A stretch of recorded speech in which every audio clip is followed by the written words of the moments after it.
Now, hello everybody, it is Game Card, back again with another episode of The Legends of Zelda Breath of the Wild.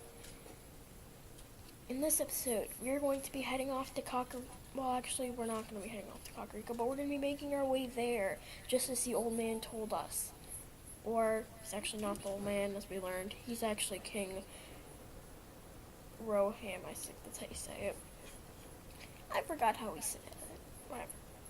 Okay, well, let's prepare to glide off. We see the mountains over here. Actually, no, they're ruins, but they're big and tall, kind of like mountains. Yeah. So now we have our paraglider, which is very nice. We can jump, is X, and then activate it was X. You actually don't want to paraglide over there. Where you want to paraglide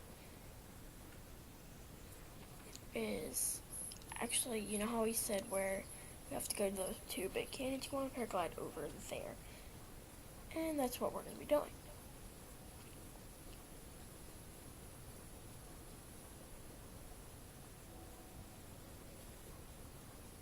Okay. So this is going to be the start. Oh gosh, it's guard. So we do our technique, the parry, to blast right back at him.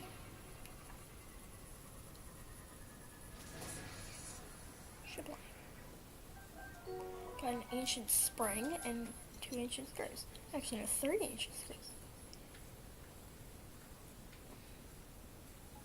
Okay, so those are the 2 big canyons that we want to go to. Might as well start going over there.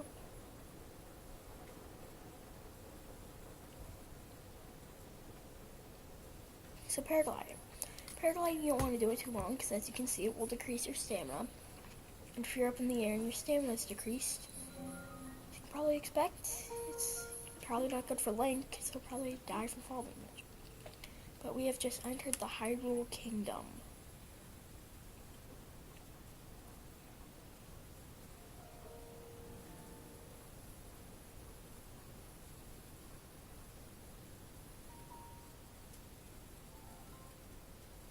Okay. As you can see on our map, we want to go to the yellow dot. That's where Impa is. And we have the main quest, seek out Impa. So we could probably do that. Now, how the old man said, remember back in probably like episode 2, you know how he said that do you want to go straight to Ganon? You can go straight to Ganon from here. I highly do not recommend this unless you are a speedrunner. And if you do, be prepared for some really hard battles and a lot of fighting. Up there we have some ruins, so might as well check it out. Just because ruins are sometimes pretty good in this game. You can find some good stuff in them. You even have stairs, but we don't care about stairs. But sadly there's nothing good in that. Except for this guy. Don't worry about him.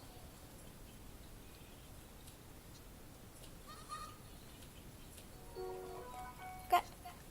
So we got a Korok seed. And we drop a rock on its head, and you know why we would do this if you've ever done the Korok Seed quest, which we'll talk about later. Yeah, as you can see, he said that we're not Hestu. Obviously, we are not Hestu, but we'll meet him later on in our journey. Actually, not that far from now. Probably not in this episode, though. Maybe next episode. Anyways, as we keep going along, not really much. As I said, there's going to be a lot of traveling. And, well, it's kind of a lot of this game. Don't worry, there will be some exciting parts. There we have something. And it looks like it's making the same noise that those Korok guys did. So this is a target test. If we don't have a bunch of arrows right now, I highly suggest that we do not do this. Over there we have a shrine, but one thing about shrines that you need to know is don't go to every single one. So if you do, you will be playing this game for a really, really, really long time. If you go to every single shrine that you see,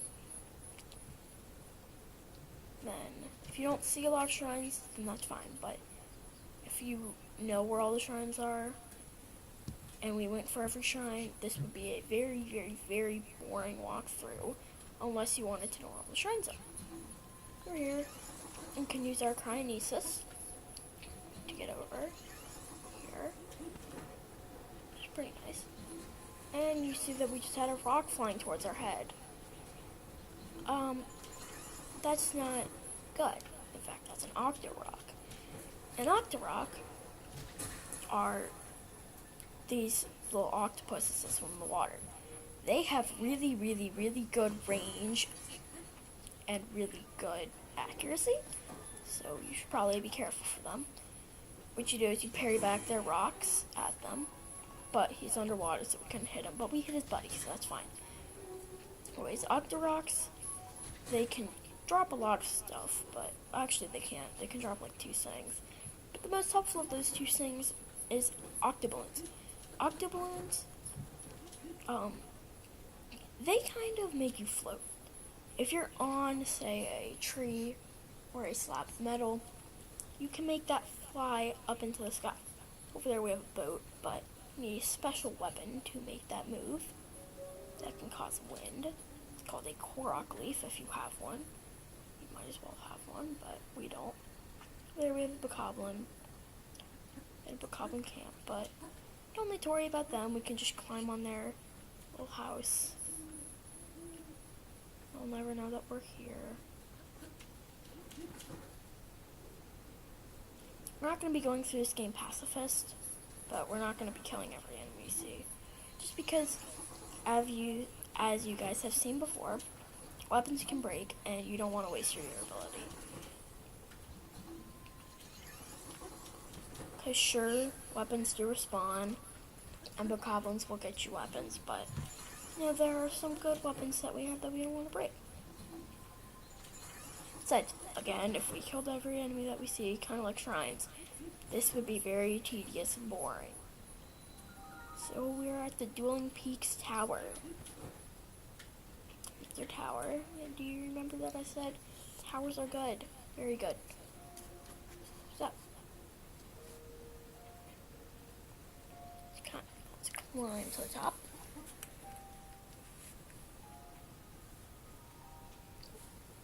Yeah, sometimes climbing towers can be really, really, really weird, because the thing about them is that some are really, really, really big, some are really small, some are easy to climb, some are hard to climb. If you have enough stamina usually, you probably won't be able to do it. And if you don't have enough stamina to do it, it's going to be pretty hard for you, because if you can't get to the top of the tower, then how are you going to get that next part of your map? And if you don't have the next part of your map, how are you going to see where you're going to go?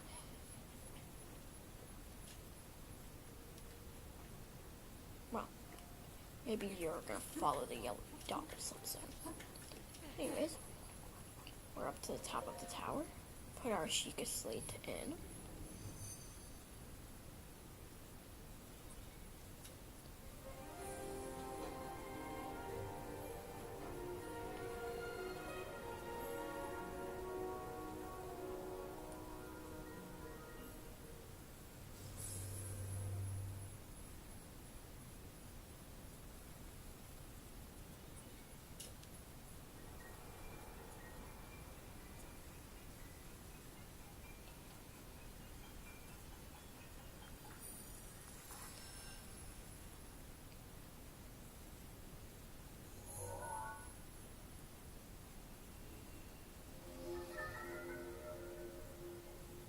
We have gotten the next part of our map.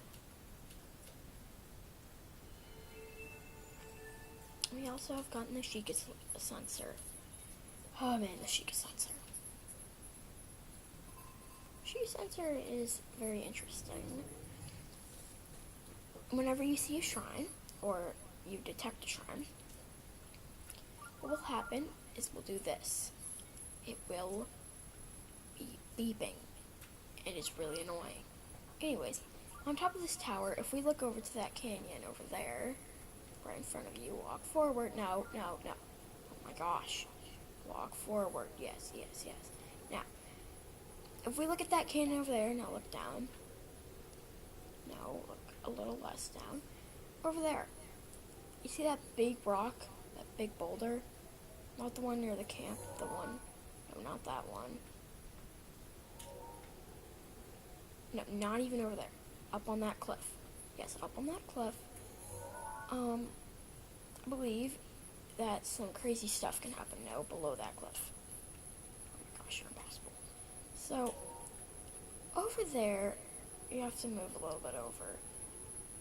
No, on the other side. Okay, well, you know what, whatever. I don't think it's here right now. There can be a killer rock that will assault you. Yes, there's a big rock monster. We'll be fighting that big rock monster later when we will not get absolutely destroyed by him.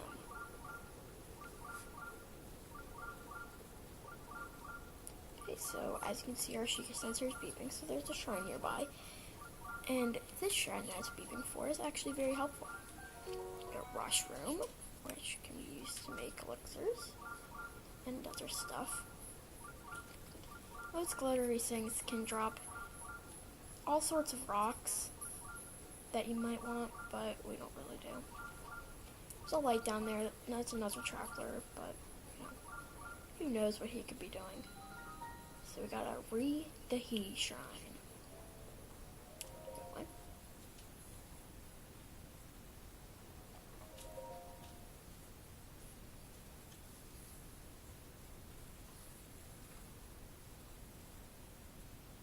Okay. So as you can see, it shows our spirit orbs, which is 0, 4 shrines, and one of those mysterious seeds. So the shrine, timing is critical. You get to push on it to have the ball roll in to the little cup. Pretty simple.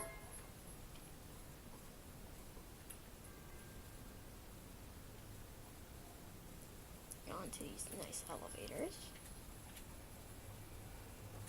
I guess they're elevators, but they move to side to side, left and right. Kind of. So again, we have another one of these. Stop the ball.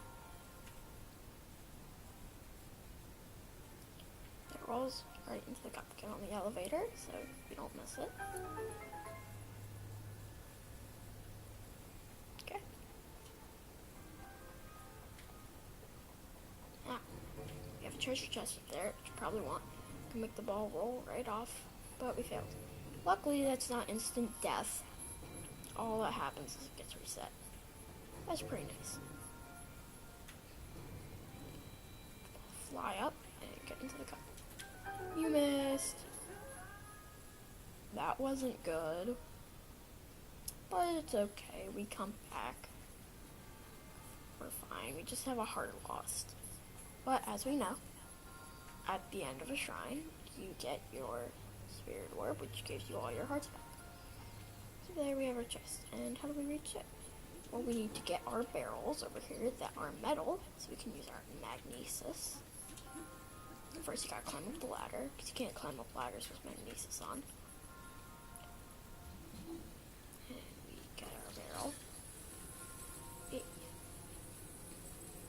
Now we walk over here with our barrel. And we must drop it on the pressure plate to make it so we can go get it.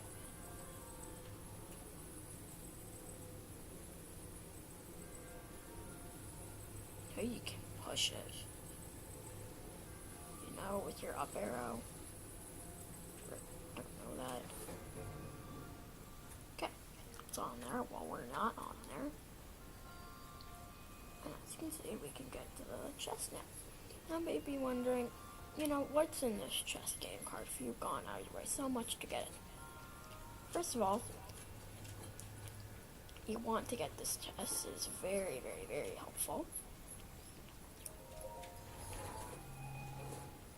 You get the climber's bandana. You get more climb speed. And this is our first headgear. So it's pretty nice. But also because usually if there's a chest in a shrine, it's probably good.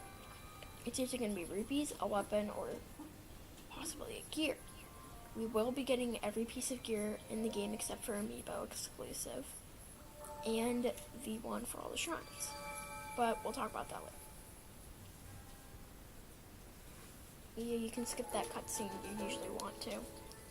Get our spirit orb, get all our hearts back. Skip that too. Yeah.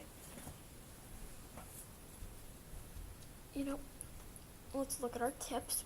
Our stealth tip, which we already know about.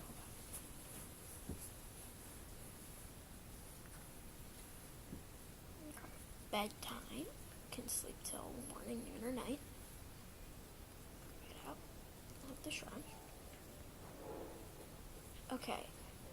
We're gonna have a lot of side quests coming. These are for the DLC. Okay, just don't worry about them. We'll do them later.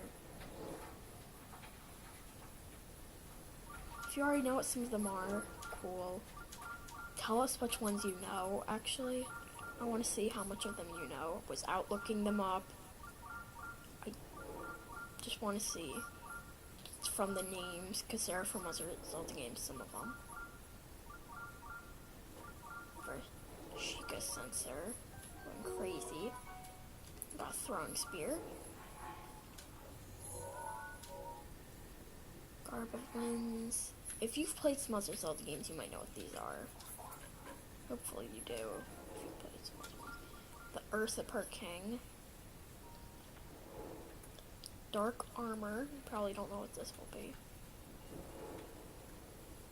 So we have lit our arrow on fire, and now we can blow up all those bokoblins. Very resourceful of us. Oh gosh.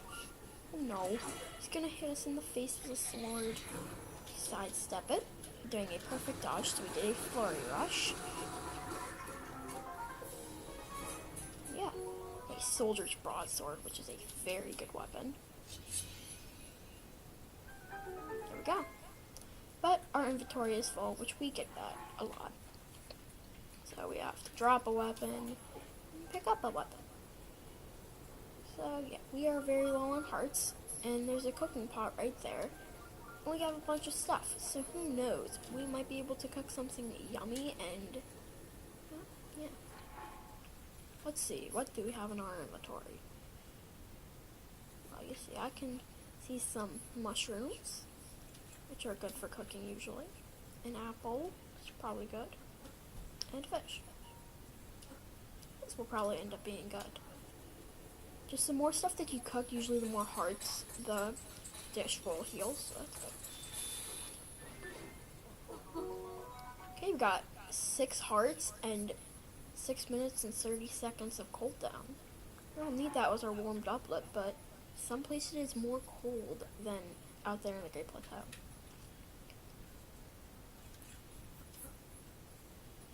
So we have a Sunset Firefly. And if you believe our thing about elixirs, we can make elixirs like this. Got a sneaky elixir. It's very helpful. Or if we ever need to be sneaky. So we can cook our restless cricket with something to actually make an elixir. If you want to make another elixir, cook it. Elixirs usually don't heal any hearts. They just have a really good effect. Like that. And they're helpful sometimes. Sometimes you don't need them though, but sometimes you do. So, I have a Boko bat, but do we need it? We do. It's much better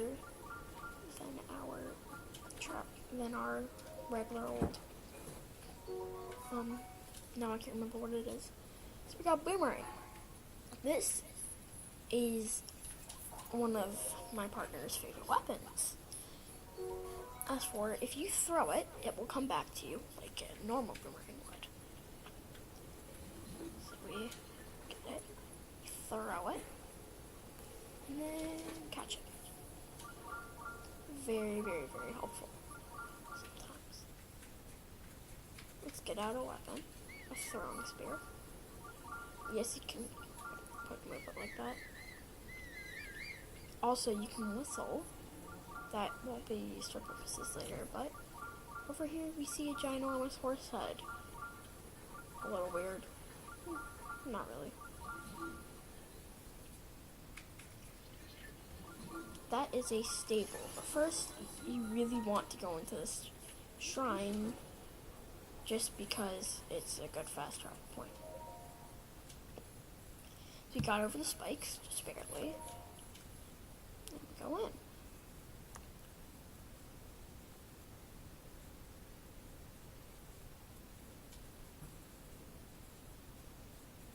Armor sets. That's actually a very helpful tip right there. If you have a full set of armor, it can give you something good. Like an extra effect that can be, I believe, used for the climber's gear too. Yes, there are more climber's gear.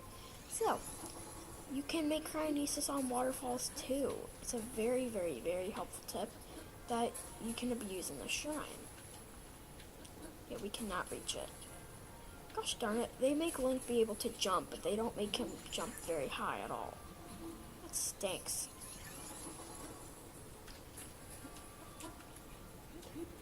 But at least we can still jump.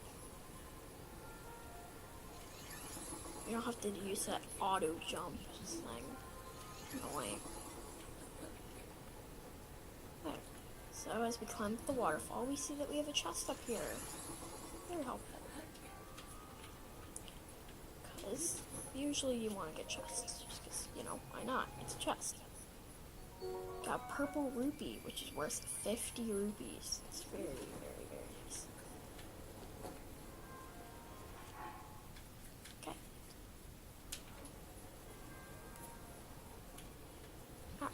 Over here, we have a little bit of a puzzle.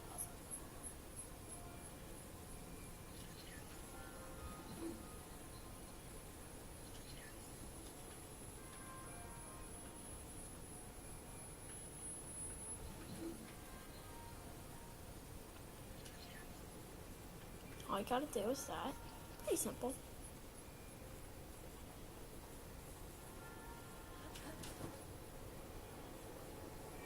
Glide over here. And the door's open.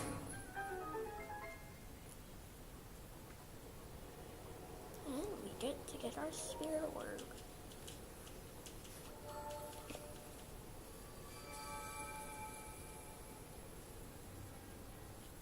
Okay. We have gotten our spirit orb. It's very nice.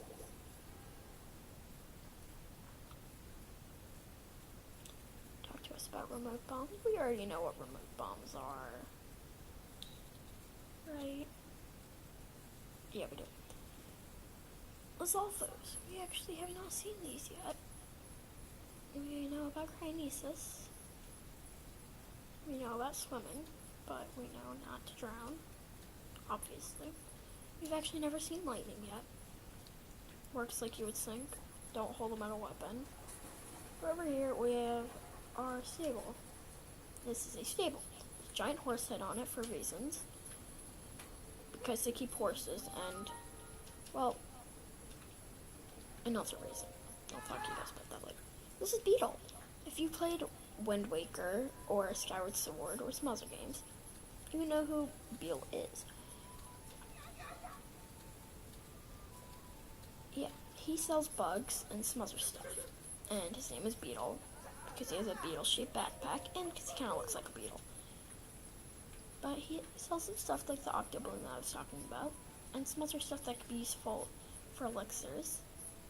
But the main thing that we do as Beetle is sell stuff. He'll buy pretty much anything. And that's very helpful because we got a ruby from the DLC chest, an opal, and an amber from some shrines, which can sell for some pretty good money. And if you're wondering if you want to sell these, there's another thing they can be used for, but that's a little bit later, so I don't need to worry about that right now. Got us some free apples. Okay, whatever. Got wood. Can make campfire out of it. There's chickens over there. Don't attack them. You will die. Okay? Just don't attack them. Here's a puppy dog. But he'll lead you to treasure. Well, lucky us. We already know where the treasure is, so we don't need to give him any food. If you give him food, he'll lead you to some treasure, but we already know where that treasure is. It's right there. It doesn't appear unless you have the puppy dog bring it to you. So Mr. Puppy Dog is a magical puppy dog. Okay, Mr. Dog. I'm going to give you 4 spicy peppers. Actually, no, 3 apples and a spicy pepper. Okay, you only need to give him 4 things to eat. And he'll eat them sometimes. He's kind of finicky, and sometimes he'll eat what's right in front of him, but sometimes he won't. Or maybe it's a she, I don't know. Maybe it's Mrs. Puppy Dog. How would I know? I'm not... Girl or a boy? Probably there's some animal lover out there who could tell me. But I'm not a scientist about dogs, so... yeah. He's ate everything. Now he'll go feed us somewhere. And now a chest has magically appeared, which we can get out of the ground with our Nesis and kick it open. We still have a rupee. This is worth 100 rupees. It's very, very good. It's the second highest value in the game. We have some goats over here. But the main attraction of the stable is the inside, which you're not going to. Go to the inside of the stable. Or we can go get a horse. In this game, you don't just get a Epona. You have to go capture a horse. There, it's a nice blue horse, and a lot of people like blue, so might as well do it. We can use our sneaky elixir. Drink up air. Now we're sneaky. And we got stealth up. As you can see, we barely make any noise at all. Very helpful when capturing horses. There's Mr. Blue Horse. Take a nice big yawn. Aw, they ran away. Get him! Oof. Darn it, Mr. Horse. Oh my gosh. Okay, so we fuse him, but we're almost out of stamina, so we go in to our inventory, drink up or eat, well, just drink up our energizing elixir, get more stamina, and we eat our energizing mushroom skewer. And now it's our friend. Yay! Our first horse.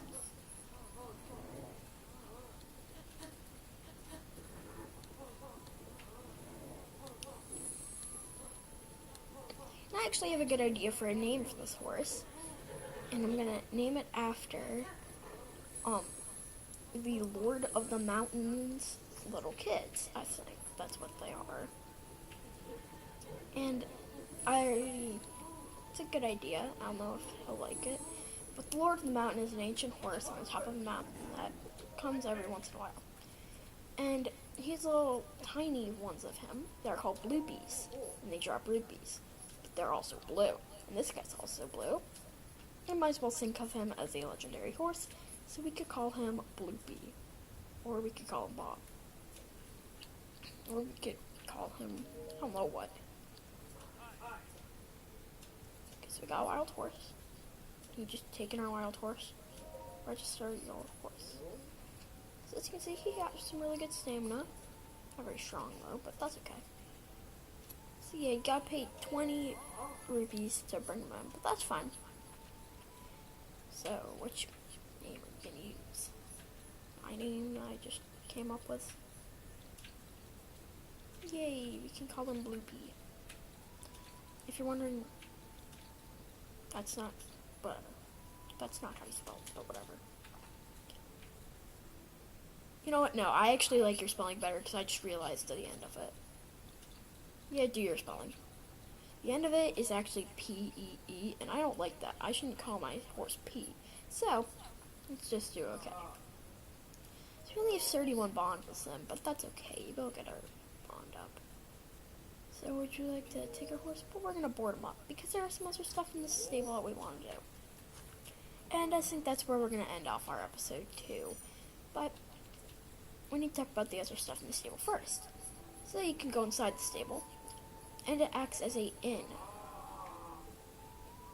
These guys, they're interesting. They give us side quests, but we shouldn't worry about them right now. So in a stable, you can get a regular bed or a comfy bed. A regular bed will heal all your hearts. A soft bed will give you some extra hearts in addition to healing all your hearts.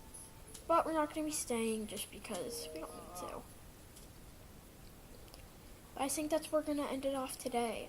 Next time on Breath of the Wild, we're going to be going to see Impa at Kakariko Village. We're making our way there. See you guys.